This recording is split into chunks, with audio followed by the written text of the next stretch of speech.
Hello student.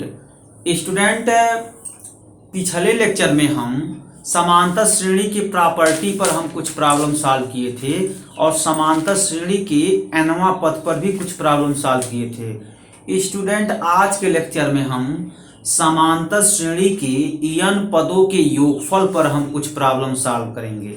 ठीक है, तो n पदों का योगफल। तो सबसे पहले स्टूडेंट ये फार्मूला है, इसको आप लोगों को याद रखना पड़ेगा। समांतर श्रेणी का अंतिम पद L is equal to a plus n minus 1 into d, जहां पर a प्रथम पद, d सर्वांतर और n समांतर श्रेणी में कुल पदों की संख्या। ऐसे ही स्टूडेंट समांतर श्रेणी का nवां पद जिस पर आप प्रॉब्लम सॉल्व कर चुके हैं maximum, Tn is equal to a plus n minus 1 into d होता है। ठीक है, और समांतर श्रेणी के n पदों के योग को हम Sn से प्रदर्शित करते हैं और Sn is equal to n upon 2a plus n minus 1 into d होता है, जहां पर a समांतर श्रेणी का प्रथम पद और d सर्वांतर होता है और n पदों की कुल संख्या।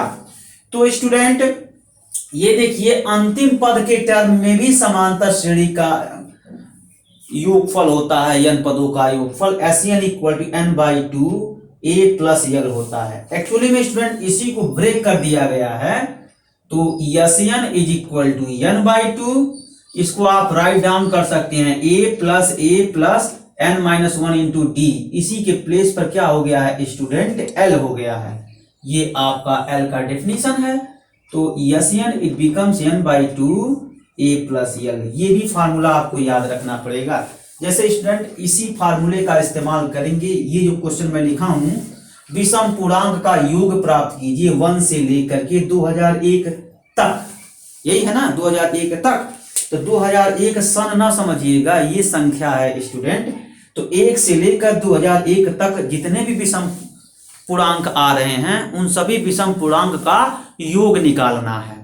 तो देखो स्टूडेंट, विषम पूर्णांक का योग, ये क्वेश्चन है ना, विषम पूर्णांक का योग प्राप्त कीजिए 1 से लेकर के 2001 तक।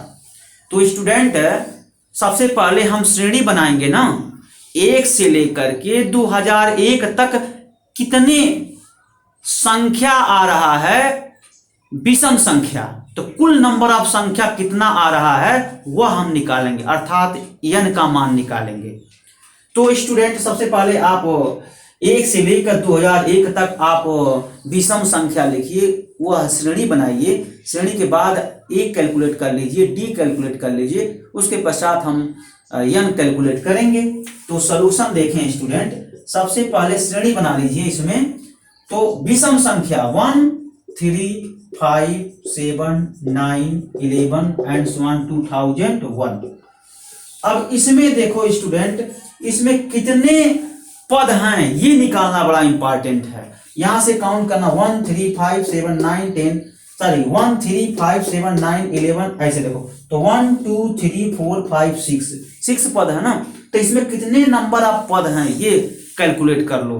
जब कैलकुलेट हो जाएगा n, तो ये फार्मूला आप अप्लाई कर लेंगे। तो स्टूडेंट कुल पदों की संख्या आपको निकालना है। तो देखो स्टूडेंट, अंतिम पद ये दे दिया है, यानी l का वैल्यू ये दे दिया है। तो l का वैल्यू दे दिया है, तो यही आप जो है फार्मूला इस्तेमाल कर लीजिए। तो लिखेंगे प्रथम पद, तो प्रथम पद क्या है, 1 हो गया। और स्टूडेंट d का वैल्यू देख लो, d सर्वांतर किसको कहते हो, a क्या है, प्रथम पद। देखो मैं लिख दिया हूं a प्रथम पद है। ठीक है, तो अगर आपको प्रॉब्लम हो रहा है a लिखने में, तो तुरंत लिखो ना शॉर्ट में a इक्वल टू 1 और d इज इक्वल टू क्या है, 3 में से 1 सब्ट्रैक्ट करो, 3 माइनस 1 इज इक्वल टू 2 हो गया। ये हो गया स्टूडेंट।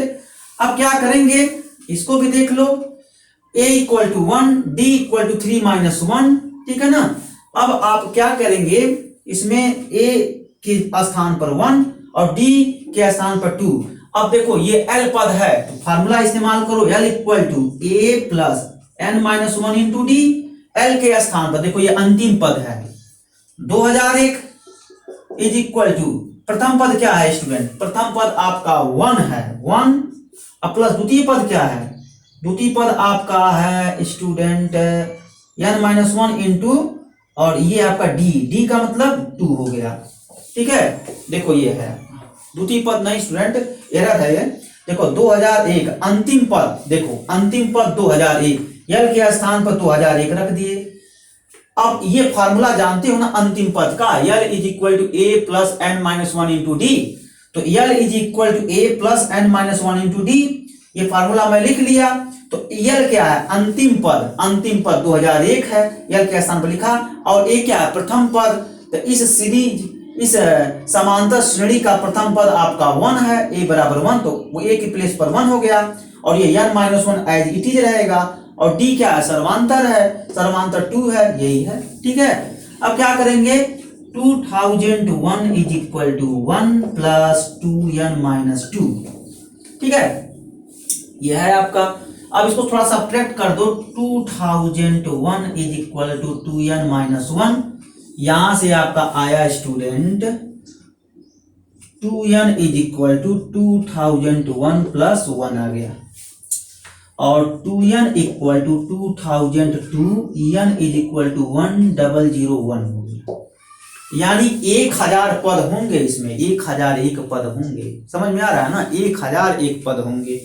जब इसमें 1001 पद होंगे, अब देखो स्टूडेंट इसमें पदों का योग निकालना है ना, तो सीक्वेंस के फॉर्म में मत लिखिए, इसको आप सीरीज के फॉर्म में लिखिए, कोई दिक्कत नहीं। ठीक है ना, लास्ट का फ्रेज है। ठीक है, तो ये n इक्वल टू 1001 हो गया। तो अब आपको SN निकालना है, SN कैलकुलेट करना है। तो S यानी 1001 पदों का योगफल, तो ये होगा आपका 1001/2। ठीक है, और A क्या है, A आपका फर्स्ट यानी 1 है। और प्लस लास्ट पद, देखो L क्या है, लास्ट पद। तो लास्ट टर्म का मतलब अंतिम पद आपका 2001 है, 2001 है, यही। इसको कैलकुलेट कर लो। जब कैलकुलेट करो क्या आएगा, yes 1001 is equal to 1001/2 into 2002। और स्टूडेंट कैलकुलेट करो। जब कैलकुलेट कर देंगे तो क्या आएगा बताइए। जब कैलकुलेट करेंगे तो S1001 इज इक्वल टू, ये आ गया 1001 इंटू 1001। और S1001 it becomes 1001 whole square. ये आपका आंसर होगा।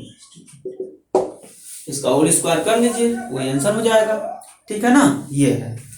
अब देखें एक प्रॉब्लम और है स्टूडेंट, समांतर श्रेणी में किस पदों का योग -25 है। इसको भी आप सॉल्व कर लीजिए। ये है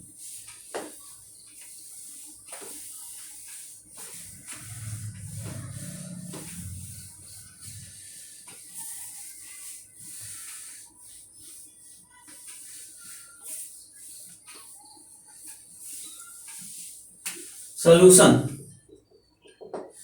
गिवन दैट, देखो समांतर श्रेणी दिया है, समांतर श्रेणी दिया है, समांतर श्रेणी, समांतर श्रेणी।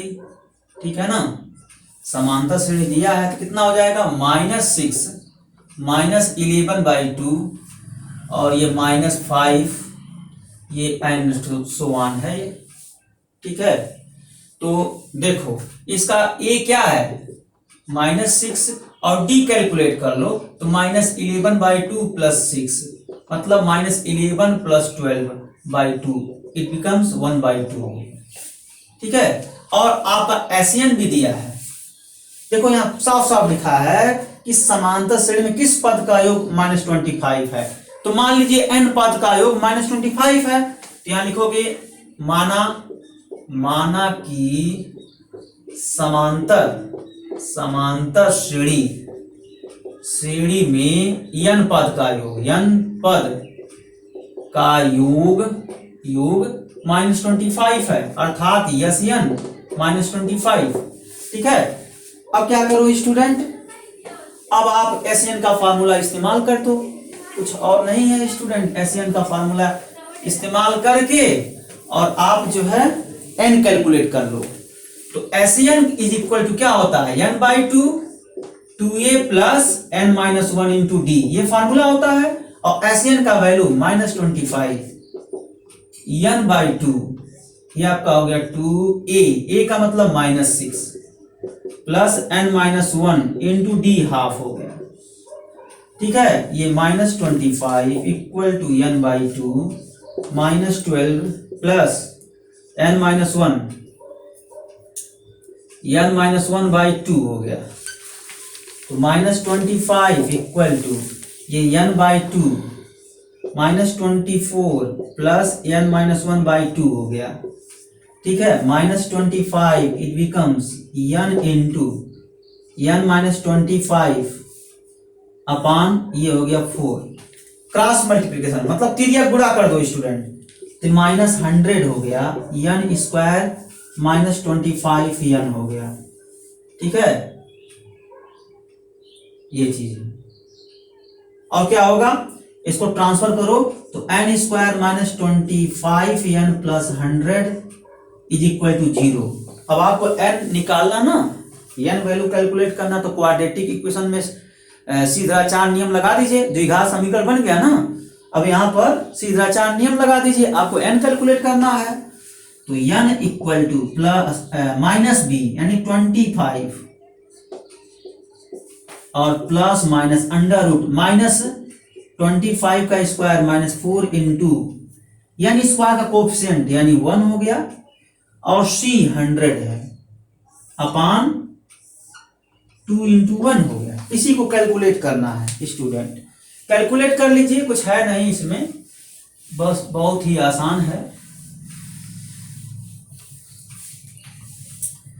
तो ये हो गया n इज इक्वल टू ये 25 प्लस माइनस अंडर रूट ये 625 माइनस 400 अपान ये आ गया आपका 2, n equal to 25 plus minus under root 225 upon 2, n equal to 25 plus minus ये आपका 15 हो गया अपान 2। देखो दो साइन है, आप पॉजिटिव साइन टेकन कर लीजिए, ठीक है, प्लस साइन ले लीजिए, यानी आप हिंदी में लिख सकते हैं धन चिन्ह लेने पर, धन चिन्ह लेने पर आप धन चिन्ह ले लीजिए। जब धन चिन्ह लेंगे तो क्या होगा स्टूडेंट, जरा बताना, धन चिन्ह लेंगे तो क्या होगा, ये आपका हो जाएगा n इक्वल टू 25 प्लस 15 बटे 2, ये हो गया 40 अपान 2, ये हो गया 20। फिर लिखिए ऋण चिन्ह लेने पर, ऋण चिन्ह लेने पर ऋण चिन्ह ले लीजिए, तो n इक्वल टू क्या हो जाएगा 25 माइनस 15 अपान 2, ये कितना हो जाएगा जरा बताना, ये आपका हो जाएगा 10 अपान 2 इक्वल टू 5। देखो स्टूडेंट n के दो वैल्यू हैं 20 और 50, तो देखो यहाँ पर क्या है, अगर ये जो समांतर श्रेणी दिया है ना, 20 पदों तक का योग कर लो, 20 पद का योग करो तो -25 आएगा, और 5 पद का भी योग करो तो -25 आएगा। ये आंसर है स्टूडेंट, यहाँ दो वैल्यू है। ये जो समांतर श्रेणी दिया था ना, 20 पद तक का योग कर दो तो -25 आएगा, और 5 पद का योग करो वहां भी -25 आएगा। ये आंसर होगा, ठीक है ना। ओके स्टूडेंट, अगले लेक्चर में और भी मैं कुछ स्पेशल प्रॉब्लम लेकर आऊंगा। Thank you.